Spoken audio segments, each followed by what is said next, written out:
So the other day, I got a message from one of my patrons that says, as I watch countless hours of woodworking YouTube videos, I can't help but notice how expensive the tools are in everyone's shop. I'm rich, biatch! Is woodworking becoming unattainable for the wannabes like me? And I thought, I'm gonna have to address this question.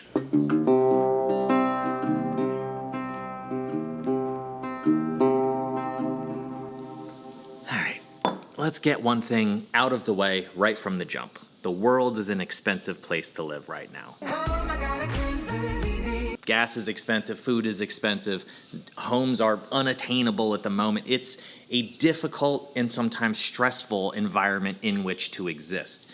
And a lot of people turn to woodworking or something like woodworking to relieve that stress, to have a place to go, to build a thing, to maybe save some dollars on an object that you need that you feel like you could build for less money. And that is fair and reasonable and good, and you should keep that hope and optimism. But when you go to learn the crafts, you go to a place like YouTube, and then you see clowns like me. I admit that I am at fault here, making it look like it is more expensive than it needs to be, because I have a decade plus of tools and a professional environment in which I'm making things, and you don't know what is the minimal amount of money I need to spend to start making furniture, and that is the first question I want to address today. Now I'm going to shoot straight with you guys.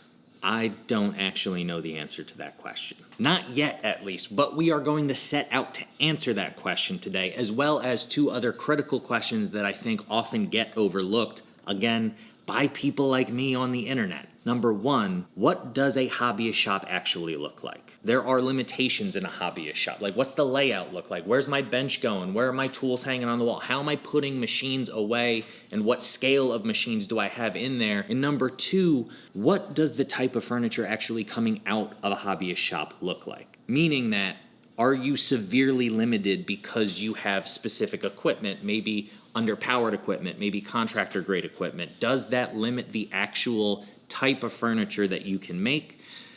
Let's find out. Those are the questions we're going to ask. Those are the questions we're going to answer. And here's how we're going to do it. I went through a thing in 2020 called the pandemic. I don't know if you've heard of it. You might have been there with me. I'm not sure. Everybody lived different lives. But in 2020, I had to sequester? That's not the right word. What word did we use? Shelter in place? Nope. That feels right, though. I had to stay. I moved back in with my mother for a time period in order to use her garage as a makeshift shop. So here's how we're gonna do this. I made videos about a few of those projects during that time, and we're gonna dissect what I actually did and how I did it in that space with those machines, and ask the question if you could do it too. So let's do that. Well, as it turns out, photography is hard. But luckily, I can learn the basics of photography from the sponsor of this week's video, Skillshare.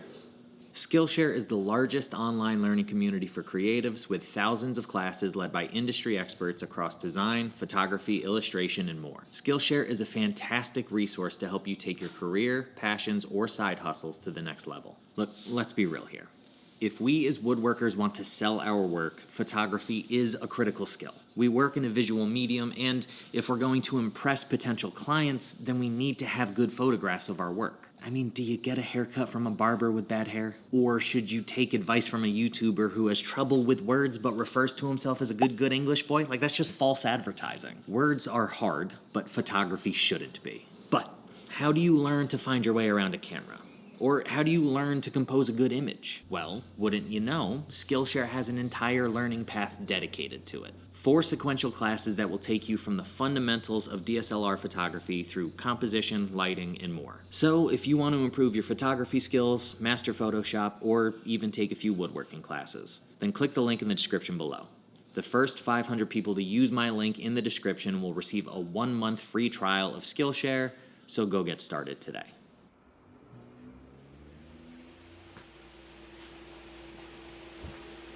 Okay. Ooh, nice transition with the title. But that's not what this video is about. Stop right there. Pause number 1. So, if you look where I'm working, I am clearly in a garage. There's a garage door in the background. and I've got a table with a melamine top. That was my workbench for 8 months, 10 months, however long we were sequestered during the pandemic. No vise, no dog holes, no nothing. 2x4 base, melamine top. So that's your first thing. You don't need a proper joiner's bench. You can make that happen. Now, another thing to point out, the yellow square on the bench. I think I used my I think I brought my Starrett square with me. We'll see later on. But that's just a framer square. That's like a $5 square from the big orange box store. So is it nice to have an adjustable combo square? Yeah. Do you need to have a $100 square? No, not at all. Let's dive back in.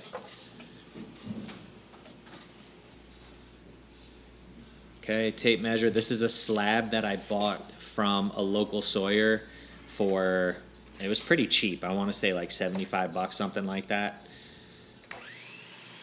Now I've got my circ saw here.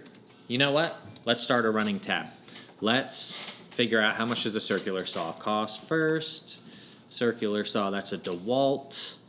I want to make sure that you have a proper knowledge of the tools. I always buy them at the orange box store, so we're going to go with that one. The corded one, $149. So we are going to start our tool list right there. And this is, I'm not talking about, I don't want to get too stuck in the weeds, so I'm not going to include things like a $5 speed square or framer square. For major purposes, major purchases rather, that's where we're going to start. So cost $149, and we're going to have a running total down here at the bottom. All right.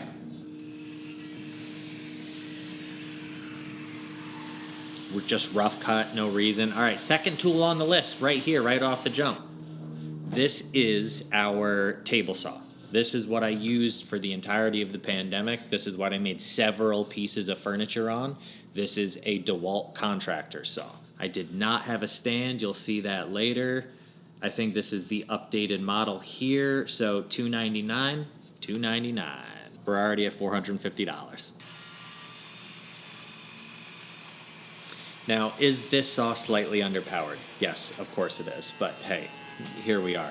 Ooh, now this is my planer that I've had for a decade. This was the first thicknesser that I ever bought. This is a rigid lunchbox. I want to say I paid $300 for it. $399. That's pretty close to the one I have. $399. Bang. We're a minute and a half into this video. We're already at $850. We'll see where this goes. I genuinely don't know where that number is going to end up. This is going to be interesting. So, thickness planing this down and ripsawing this. Now, one thing to note, I don't have a bandsaw in this shop. It's a tiny garage space, and there was no room for it, nor was I going to buy one just to have one there during the pandemic. Now, I've got to resaw this board, which looks to be somewhere in the range of like, I don't know, 8 inches wide, something like that. Like it's tall, and the maximum height on that table saw is somewhere around 3 inches. It's not quite the 3 1/4 of like a 10-inch industrial. So that's a lot of meat. It's a lot of meat, especially for an underpowered saw like that.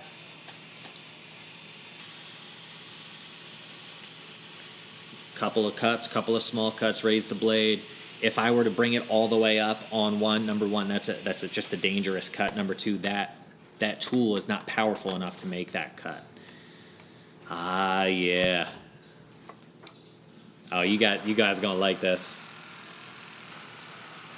Yeah. Yeah, that was a choice that I made. Now, pause. Should you resaw with a recip saw? No, you shouldn't. I'm not saying it's dangerous. What I'm saying is it's wildly inaccurate. That tool is not made for accuracy. That tool is built for demolition. That tool is built for destruction. However, we get into the headspace of I can't do a thing because I don't have the fancy, expensive equipment. And what you just saw me do was resaw what looks to be somewhere in the range of an 8 to 10 inch board with a contractor saw and a recip saw or a sawzall. So like you can find a way to make that happen. If you didn't have a sawzall, you can use a handsaw to remove the rest of the material in the middle of that cut. Like there's a myriad ways that you can go about that. That's the way I chose to do it. Do you need that sawzall? Absolutely not. So I'm not going to include that on the list. But that was a choice. I mean, look at that cut. That's bad. All right. So I'm going to let that settle for a little while. I'm going to take that out and just let that adjust.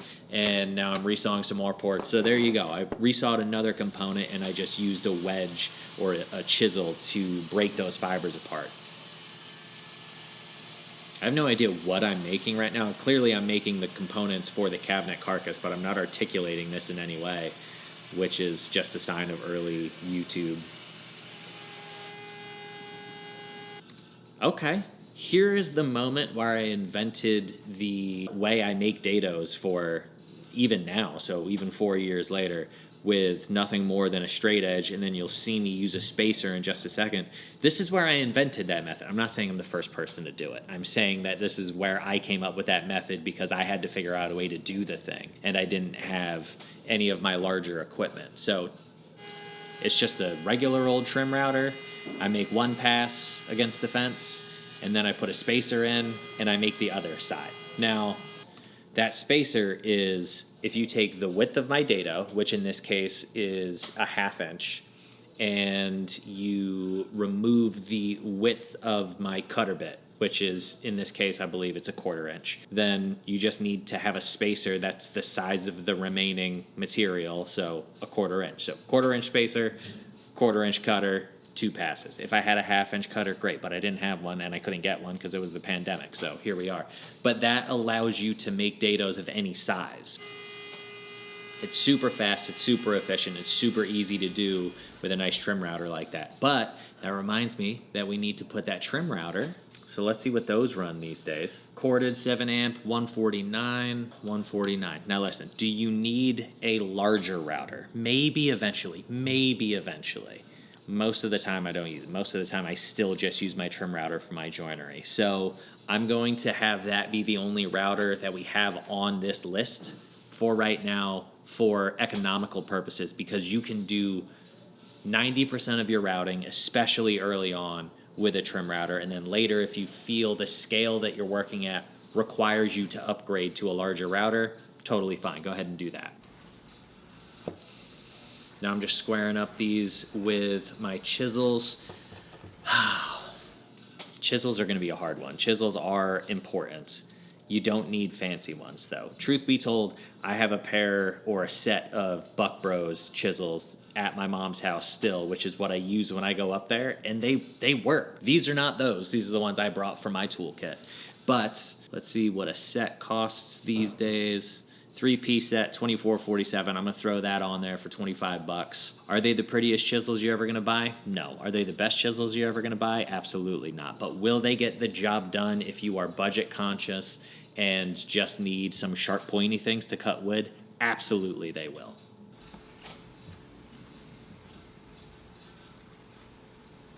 Again, with these kind of long, drawn-out, artsy scenes. Like, listen, this is not a bad video, but it's a very different style than the video that I currently make.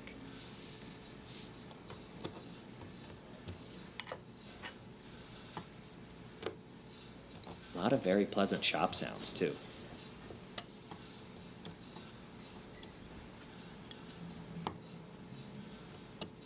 All right, now I'm just drawing it out.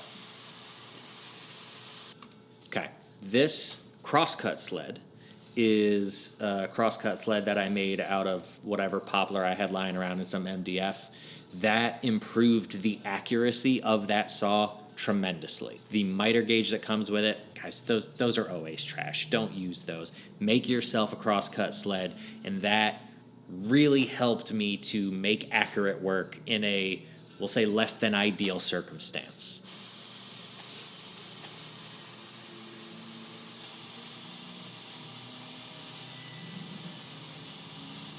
Working on those dados.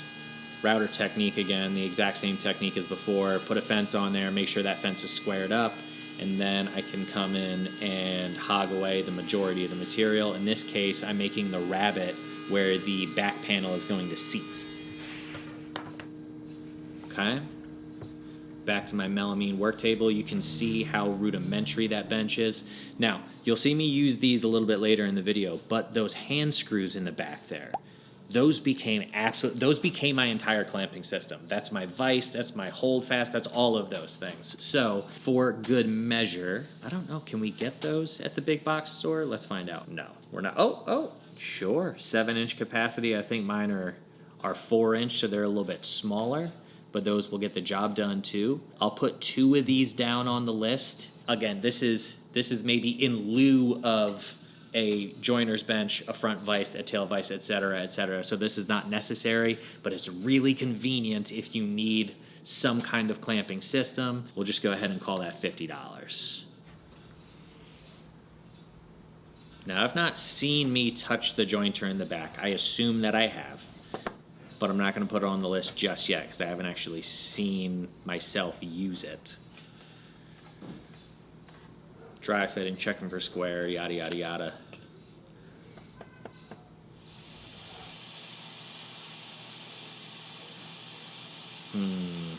Do we put those little f-stop clamps in there?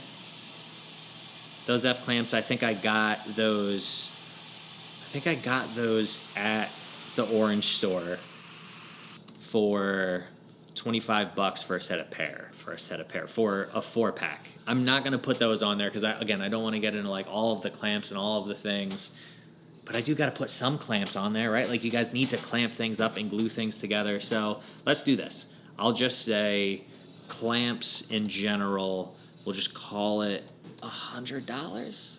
I think that's good because you don't need many. Like you can buy them at Harbor Freight. I have Harbor Freight's in this video where I'm clamping these things up using $7 clamps from Harbor Freight. So that is possible. I think $100 would do it if you're on a super tight budget. Now, this is going to be a thing. You see the Festool domino in the frame.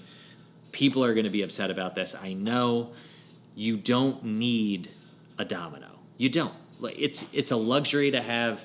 I use it because I had it. It was the first investment that I ever made in my shop. It was the first new tool that I ever bought myself, and I regret nothing. It's a great investment. But if you don't have that, you can buy a doweling system. Let's go doweling jig. Let's go kind of mid-tier so that people don't think I'm just trying to create a low number here. I mean, they're all in the $25 to $50 range, right?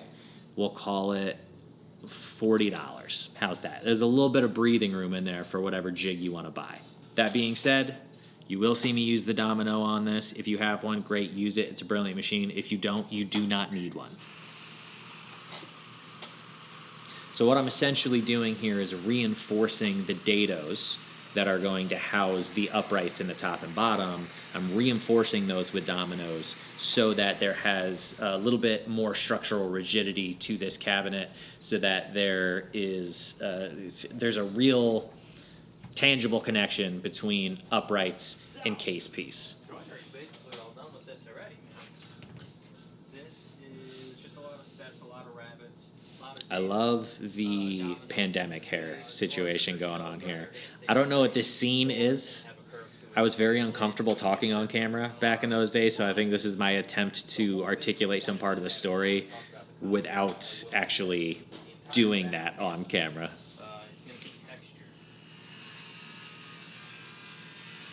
More freehand cutting with a skill saw. You don't need a track saw. You can just grip it and rip it and let it ride. More resawing, a lot of small components in this piece.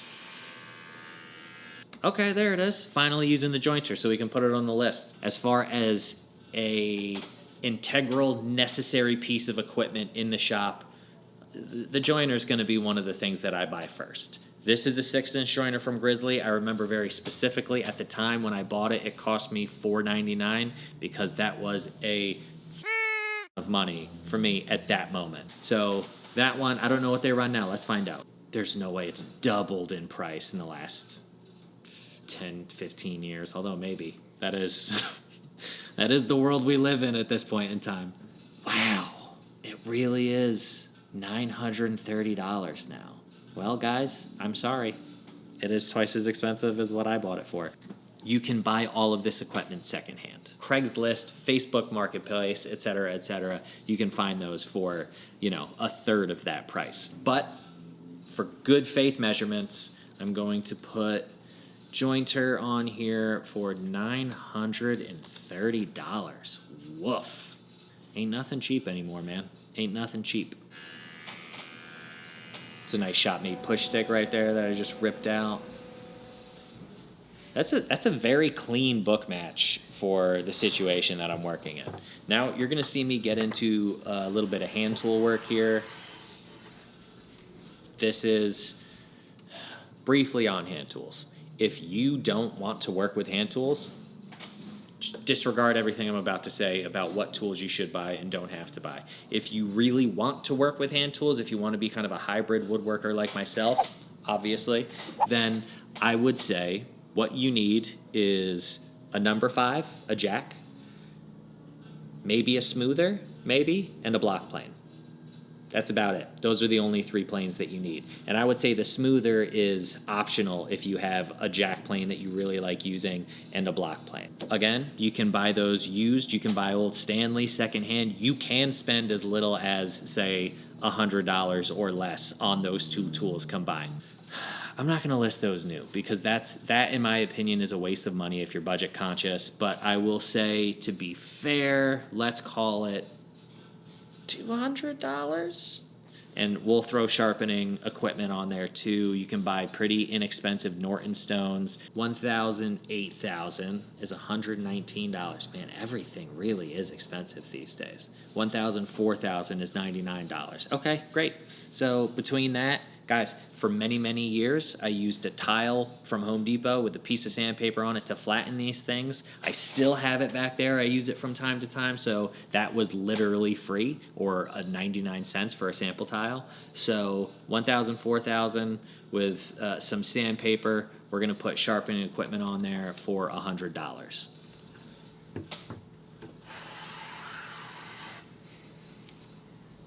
Now, I will also say, if you want to buy one new hand plane, the low angle jack is a great place to start. I think that's around $225 still, so you're right in that ballpark of what we said, $200. And here are my clamps from Harbor Freight. These bad boys, I've had these for a decade, and they're still kicking. They still work. Are they perfect? No. Are they great? Not even that, but they work.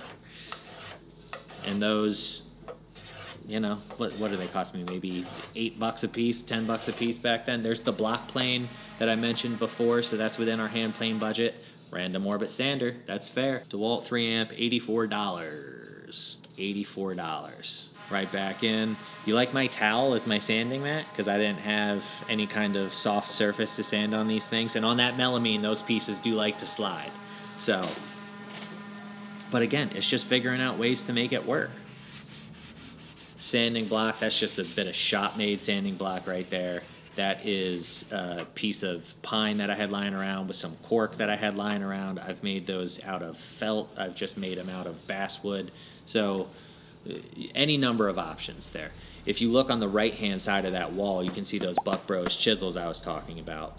Oh, I did just use a mallet. A mallet I would consider a necessary thing. $15.97, $16 for that mallet. $16.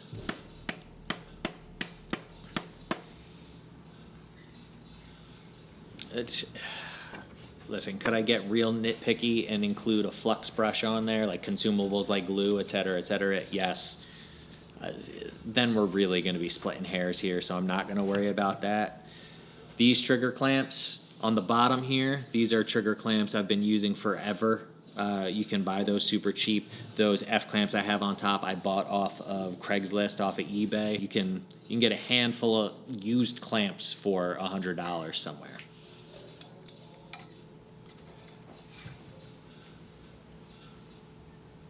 I know I'm going to take a lot of slack for all of the things I didn't actually include, like a tape measure even, but like, guys, like, yeah, tape measure costs $5. That's a 12-foot tape measure that if I remember correctly, I got for free at an event one time, and it's still the tape measure I use every day.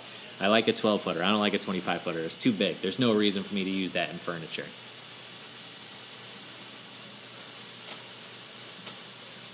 Okay, cutting some bevels on here. If I'm honest, this is the number 4 I'm using, but you can use a number 5 on here as well, like I said. If I'm honest, I completely forgot about the fact that I curved this door.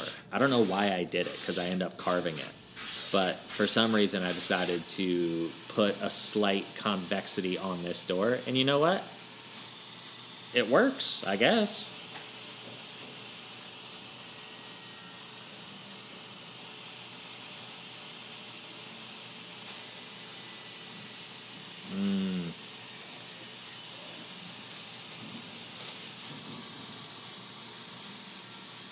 See, I'm doing all of my joinery with either the trim router or on the table saw, and it works.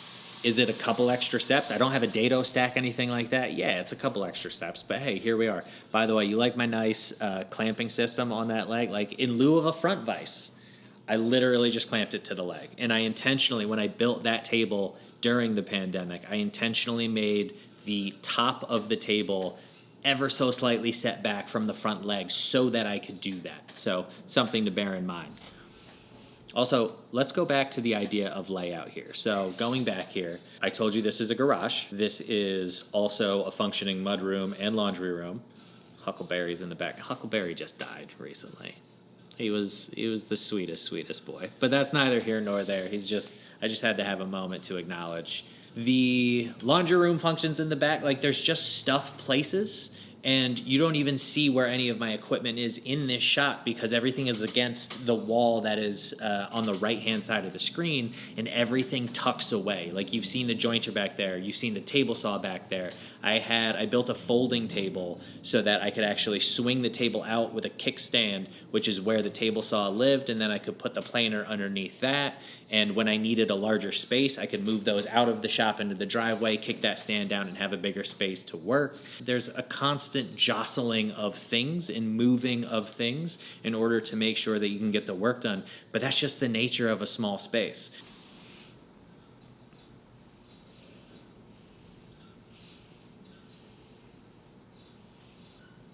Okay, I did bring a small square. Should probably put that on the list. Combo square, $13 for a Swanson. We'll call it 15 bucks. Okay. It is there. I use it in the video. What it is, man. The knife I'm using is just a box cutter. It's just a utility knife. It's still the thing I use to cut and mark my joinery. You can see I'm just freehanding this, which is a little wild, but it did work.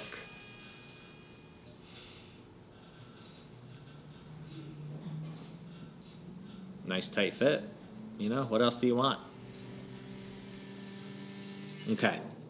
Now we get into the texturing and carving components of this piece, this video, this project. Can you do this by hand with gouges? Absolutely. Can you skip this section entirely and not have to buy more tools and not worry about texture? 100%. However, because this is a video about what you would need to kind of make this style of project, we're going to put it on the list. I know for a fact that I bought that flex shaft at Harbor Freight. This is listed at $44.97. It's cheaper than when I bought it, and it's on clearance. So I'm going to say I'll just keep it at the $80 that I paid for it. I'm confident you can find one for that price. And then the two cutter heads that I use are from Sabertooth, $46 for the medium grit, and we'll call that $100. Now I'm conceding that one because you absolutely don't need it in order to make furniture, but because that's kind of the central visual component of this particular project, you know, just because otherwise somebody's going to get upset that I didn't include that. So the green one is the more aggressive one. The yellow one is the medium grit. Back to the random orbit sander, just sanding out all of this. I do have the gooseneck scraper on there. That is not a necessary tool, so I'm not going to include it. Is it a nice tool to have? 100%, but it's not a necessary tool to have.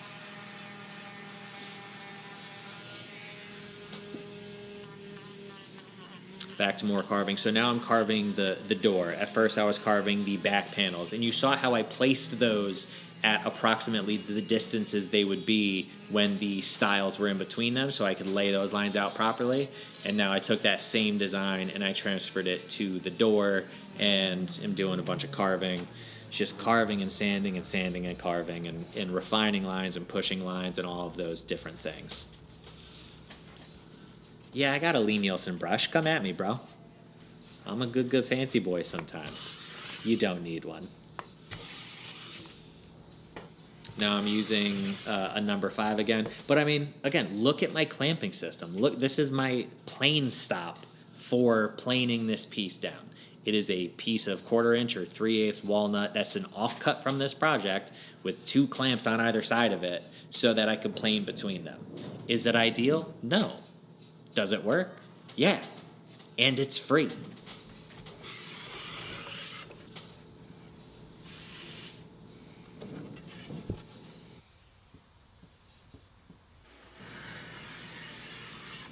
Block plane work again. You could do this on the table saw and then use a sanding block if you don't have a block plane. Sanding block, there it is. Like I said, just a piece of pine, or maybe that's basswood, with a piece of cork on the bottom. The cork is not even necessary, but it does help. It is a thing that, like, that's how I make my sanding blocks. That's looking good, man. Okay, now finishing. I make my own finish, and if I remember correctly, I made that finishing mixture for this project. You don't need to. We don't need to get into all of the finishing components and this, that, and the other thing, but, you know, like, you could shellac it, you could just use BLO, you could just use wax, you could just use poly. There's any number of things you can do. I'm not going to include screwdrivers. I figure if you're making things out of wood, you probably own a screwdriver already. That's my guess. Now, I will say this is my apartment where I made this other bench for me to work at in this apartment. And it's a tiny, like, it's that bench right over there. It's about yay big by about yay big. It's tiny, but it's just a nice assembly table to be able to work in there sometimes. So if you're really struggling for space, making yourself a tiny workbench, like, that's going to be a thing that's going to allow you to at least make small things. Long dramatic shots again. Man, I loved these long dramatic shots. Now, given the fact that this was made in a garage, these details are really crisp. They're really clean, and you could see the equipment that I was using was not high-end equipment. So, I mean, this piece ended up in a gallery. So this is a gallery piece that was made in a garage with DeWalt contractor tools.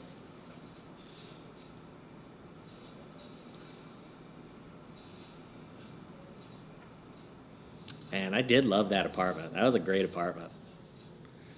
Dramatic slow fade. Why do I have crickets in the background here? What's that noise about? Okay. So, that being said, let's see. Final tally on where our hobbyist shop startup costs fall. Again, this is assuming that you have a space to work. Tools that I used in this video, hand tools and machines. Total cost, $2,700. Let's throw a drill in there just to be safe. We'll call that $150. You're still sub $3,000 in order to start making pieces of furniture in this hobbyist wood shop. Now listen, $3,000 is a lot of money. I get it. I'm not trying to say it's not. But those are also things that you can build up over time. You don't have to come out of the gate trying to build a whiskey cabinet. You can buy a table saw and pre-dimensioned material at the big box stores and just start cutting things up and gluing them together, making tiny boxes. Like, that's a sub $500 investment for a table saw and a hand plane and maybe some hand screws. And you can start making Christmas presents. You can start making birthday presents. You can, just whatever makes you happy. The point is, you don't need the 3D printers or the Shaper Origins or the CNCs or the SawStops. You don't need any of that to actually make things. You don't need Lee Nielsen. You don't need Veritas. All of those things are wonderful things to have because maybe they bring you joy, maybe they're easy to use, but they're not necessary objects. So, there you go, friends. That's all the information I got for you. I know this was a different video, but I felt it was a really important topic to breach, to talk about, to remind you all that what you need in order to do the thing is not what you see a bunch of us folks on the internet, on YouTube, using every day. You just don't need it. They're nice to have. A lot of us get paid to have them in the shop, which is a wonderful, wonderful luxury, and I'm really grateful for that, but I also understand the impact that it might have on the psyche of people who watch the videos. So hopefully that was enjoyable. Hopefully that was helpful. And I need to get back to pre-finishing all of these components for the cabinet that I'm almost done with and getting there.